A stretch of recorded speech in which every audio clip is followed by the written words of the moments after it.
accountability, discipline, determination. Those are three of the key factors I believe should embody a manhood. When an individual calls himself a man, these are some of the qualities that should be inherent in his personality. So today we're going to look at a video of a live stream between Derrick Jaxn and his wife. First of all, let me say, I am neither a fan nor an opponent of Derrick Jaxn. The rhetoric that he espouses for women, I don't see how it benefits them, but I'm not here to judge the man. And so as we go into the video, though, I want you to notice that there are some key indicators as to how Mr. Jaxn wants to approach the situation. But then also there's a caution to you all that I want to express. And I want you to see some things that could possibly, if we don't really pay attention, they could be misconstrued, okay? So let's get into the video and we'll see what we can find out about Derrick Jaxn and the difficulties that he may have gotten himself into. What's going on, guys? Derrick Jaxn here, and today I am joined by my lovely wife, Danaea, and we just wanted to address a couple of things. You know, we understand that some of you may have already heard, maybe not, that this chapter of our marriage is one that was preceded by a marriage that I completely failed. And I would say it just started around August, maybe September of last year. But, you know, a lot has been said already about what was the cause and all that other stuff. Some of it is true, some of it is completely false. But the truth is, and I'm saying it here now, is that Derrick Jaxn was involved with other women outside the marriage. And by involved, I want to be clear, I'm not talking about just casually kicking it, maybe a lunch or something like that. I'm talking about as serious as sex, to sexual flirtation and meeting up and that kind of thing. And some things that otherwise may be considered okay by some in terms of like just chatting or checking on people or being checked on by people that I've had a previous encounter with. But without my wife's knowledge of it and with us having a sexual history, all of it falls under the umbrella of inappropriate, cheating, affair, stepping out, definitely not in alignment with the vows that I took, and definitely not in alignment with the biblical standard of what it means to be faithful, which is the standard that I'm going by now. Now, I'm saying this publicly. Okay, so there you have it. Mr. Jaxn has thoroughly and fully admitted to being unfaithful to his wife. And then he went on to describe the things that he thought encompassed being unfaithful to his wife. But you'll see now that right there at the end of that statement, he addressed something that is going to come up later in the conversation, especially when his wife starts to talk. He is alleging now that he's trying to align himself with the biblical standard of what marriage means. So in actuality, what he's doing now is he's looking at the values that he has. And he's saying that traditional values would have served him better in this relationship between him and his wife. And so now that's what he's going with. And so at this point, let me say something, though. A lot of times when I refer to traditional values, individuals, they take issue with the fact that I say traditional values. But if you think about it, when I say traditional values, where did the tradition originate? Where did the tradition of having one man, one woman joined together in matrimony, having a man operating in true masculinity and having a woman operating in true femininity, where did that come from? Where did it come from? From a religious standpoint, it came from the books that we look at as sacred. Now, of course, for me, that would be the Bible. But then there's also mention of marriage in the Quran and various other spiritual books. There's mention of marriage, and marriage is something that's sacred. So the origin of marriage, the tradition of marriage, comes from those sacred books. And if you would, it comes from the belief that there is someone or something greater that we have to answer to. And so what Mr. Jaxn is saying now is that those traditional values would have suited him better in this position with his wife than anything else.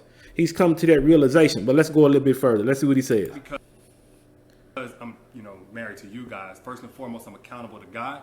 Then I have to be accountable to my wife, in which we've already had this conversation.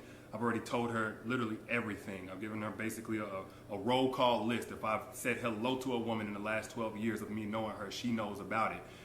But now that it's been made so public, it's important that I first off let you guys know I do not stand by those actions. I don't want to encourage anybody to do that. And then secondly, I know that I cannot build a platform preaching certain things, preaching against certain things, and then in my real life live contrary to that for any amount of time or any length of time to any extent, and think that I can't be held accountable. You know, the same way that I preach, you know, men and women in this situation need to face consequences of their actions, deserve to be held accountable. Guess what? Derrick Jaxn's no exemption. He's not exempt from that. I'm also not a victim. Nobody made me do this. She didn't make me or push me to do it. The next person didn't make me. No friend influenced me. It don't matter how I was raised and what trauma, whatever. Look, I made decisions. I made a series of decisions that I got to account for. There's no excuse or justification.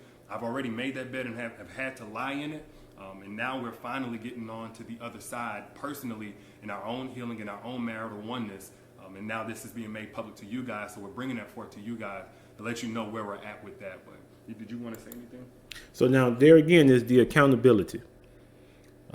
He's not blaming anyone else or anything else for the decisions that he chose to make. I think that's important, because if I make a mistake and I fail to take accountability for the thought process and the actions that I put into play, then that conduct, that behavior is going to continue, because I didn't take the time to evaluate and see whether or not that particular decision that I made was for my own good. And so you can see how that, especially in a situation that involves a wife and children, how when the individual happens to make a decision, if they're not thoughtful, if they're not thorough in their thinking process, then they can arrive at a situation where they have caused much hurt and pain to everyone around them. But now when that does happen, or if you do find yourself in that situation, how do you move forward? You move forward by taking accountability, looking at the steps that you took to get you to where you are, analyzing those steps and making sure that you correct the behavior and the thought process so that in the future you don't repeat the same thing. Because if you don't, then it can become something that sets in and becomes a part of your personality. Nobody wants to be with someone that they can't trust, especially in a marriage. So it's necessary for Mr. Jaxn to focus in on what caused it, get to the root of the problem, and then take the appropriate action to correct his behavior. Let's keep going. Yes. So I do want to just add that I agree with what he just said. There is no justification for bringing other women into our marriage on any level. And it was unacceptable. And it's not something that I tolerate or that we tolerate moving forward. And when I've been flooded again with messages and these things and about, you know, I need to leave or why haven't I left? And the answer is, when I found out about it, I left. I did not hesitate or waste time to do so. And I stayed gone. No matter how many times he came, I stayed gone and stood firm on, I am not coming back. And I did not come back until I seen a shift and a change in his mentality, in how he carried himself, in how he presented himself, and conversations that we were able to have that we had never been able to have in just 12 years of knowing each other. And when we were able to have these dialogues, said, okay, Lord, this is something that you've had your hand on. And this was with me being completely removed from his life.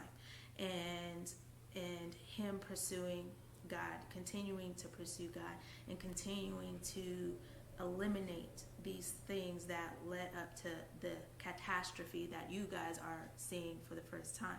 So there's nothing out there right now that is information that I don't already know about or haven't known about. And so this is not something that is new. We have moved forward from it. We have gotten counsel for it and continue to do so. he is still continuing to pursue God and continuing to seek guidance and wise counsel from men of God.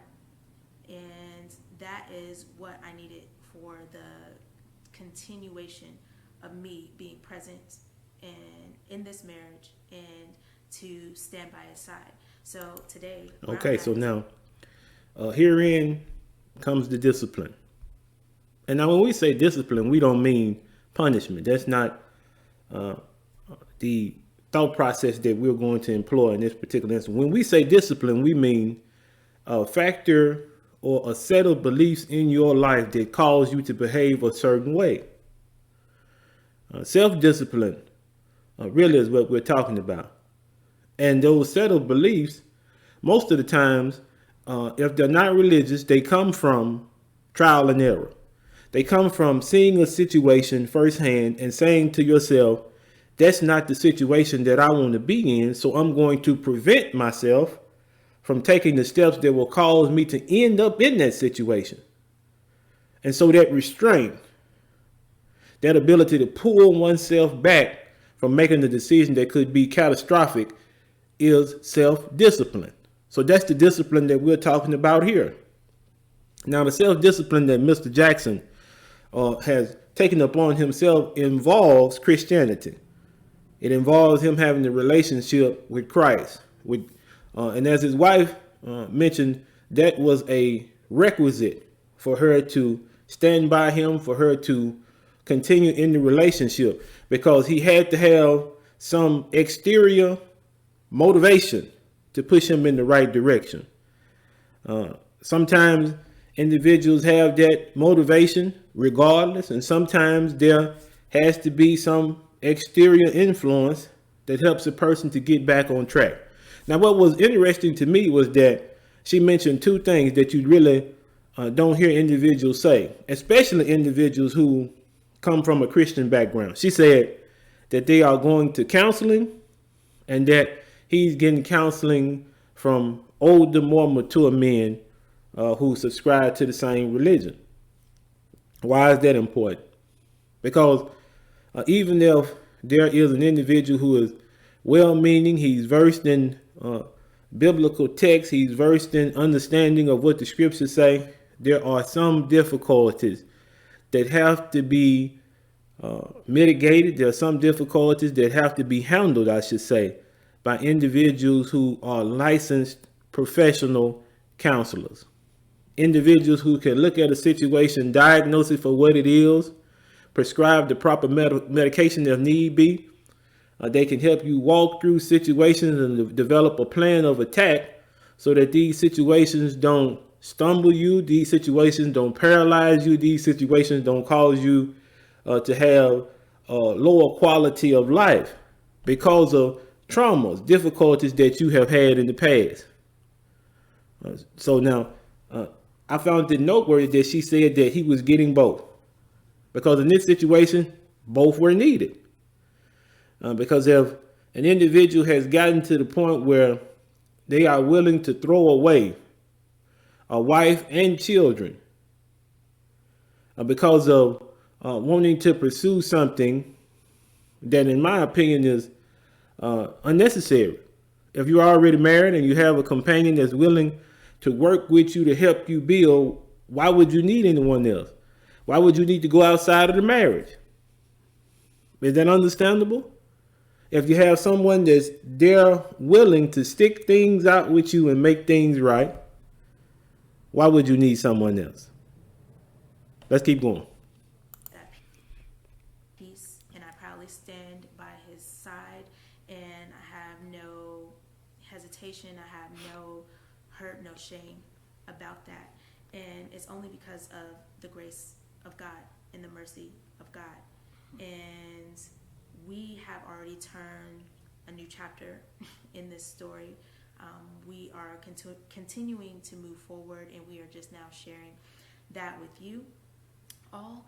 And I forgave him, and most importantly, God has first forgiven him, and I also forgive the others as well. And with that, we are free and moving forward. So that's all I have. Yeah. And I get it. Some of y'all, like, this may come as a huge shock, probably a huge disappointment. I let a lot of you down. If you've had a perspective shift on who Derrick is, hopefully it's away from anything remotely close to perfection. And it is simply that, I am a human, and that does not justify anything that I did. But I don't want anybody out there to be putting me on a pedestal. If you did, then I hate that you did that. Maybe I gave you cause for that, and I apologize if I did. For those who are saying, Derrick, I don't want to ever listen to you again, it's totally understandable. I appreciate you while I had your support and helping me get the message out about healing and healthy relationships to so many people who needed it, myself included. And for those who are going to continue to support, man, I appreciate you like never before, because I know it's not going to be easy going forward, at least for a little while so many things are still fresh and attached to my name. But for everybody out there, if you get nothing else from what I've ever said over the last 9 years or right here in this video, please get this. Nothing is right until it is right with God. Nothing works until it comes into alignment with biblical standard of how God told us to do things, especially when we're talking about a marital, spiritual covenant. Yes. You cannot do this by your own understanding, your own intelligence, your own willpower, your own values. You have to have the grace of God to break free from certain things, to stay away from certain things, to not operate from your lowest self, whatever it may be. And it's because it's really only by God's grace that we're even able to be here on this video, holding hands.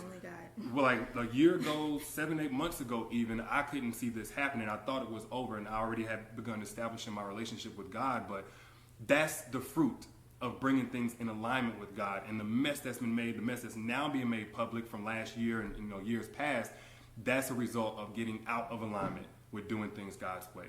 So that's where I stand. That's where we stand. And again, we appreciate you guys, and we'll see you soon. Peace. All right, so that's Derrick Jaxn and his wife, Danae. What are my final thoughts? One of the things I wanted to caution you all about is that it seems to be ironic that in most situations, when individuals find themselves in a difficult spot, they choose that time to find God, to find their spirituality. And so I want to caution you all about this, because one thing that has to be understood is that no human being is perfect. There's going to be mistakes, there's going to be difficulties that come up that have to be handled. And so it's never a good idea to subscribe fully to any rhetoric that you hear.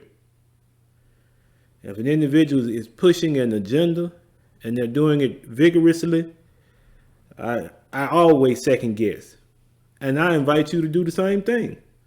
Because if there is something lucrative that's involved and they're pushing this agenda, can it really be for your good? Can it be for everyone's good?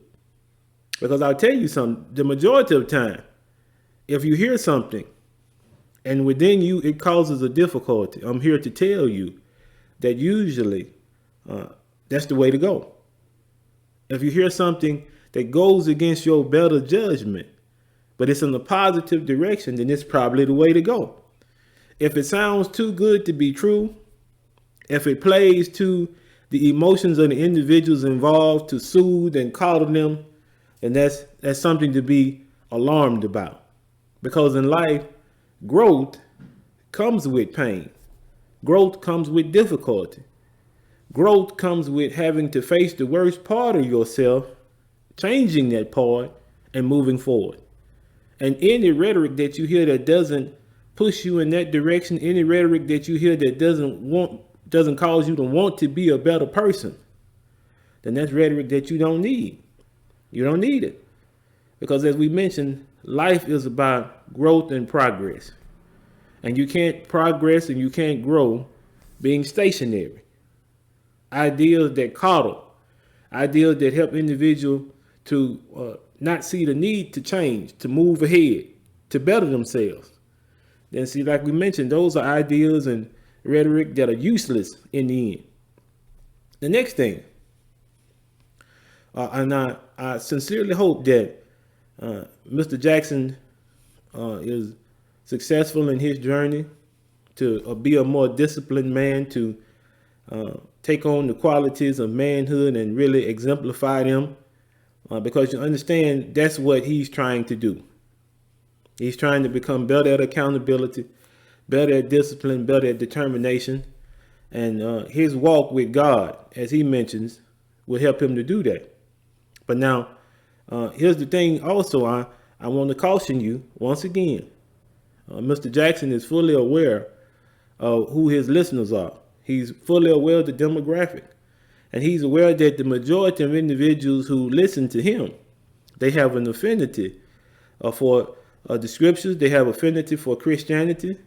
They are proud of their belief in Christ Jesus. And so I hope that this is not a ploy by Mr. Jaxn to keep these individuals as supporters of his. I hope that genuinely he is trying to turn some things around for himself.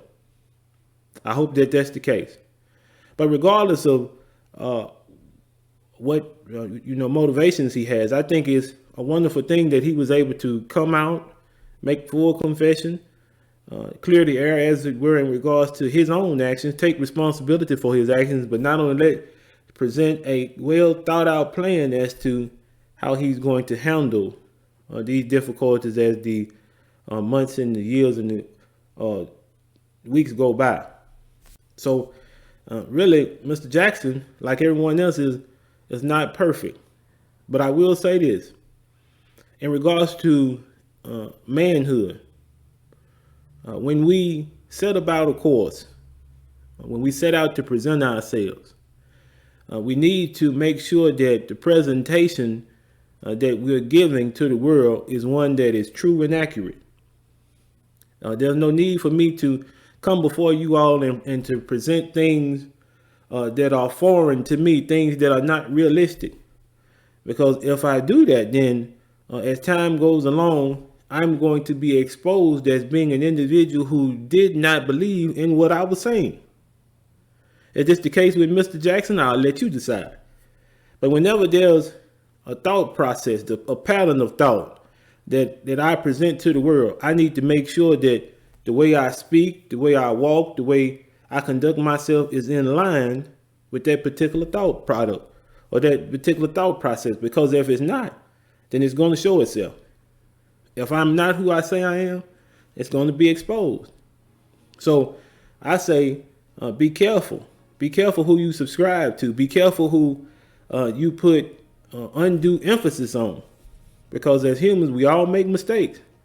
And when those mistakes become public, you don't want to be the individual who's heartbroken because the individual who you put all your time, effort, and belief in has been found to be an individual who isn't perfect. Does that make sense? I hope it does. But really, I wish the best for Mr. Jaxn and his wife. I hope that they're able to weather the storm and really make their marriage work. And I hope that they do it in a way that helps both of them to move forward in a positive direction. But most of all, I hope Mr. Jaxn continues in his path of manhood, seeing what things he needs to work on, what things he's accountable for, putting in the proper self-discipline, and then the determination that's needed to continue to grow and continue to prosper so that he can be the kind of man and husband that will benefit his family to the fullest. As always, thank you all for joining us. Please like, comment, and subscribe. Be easy.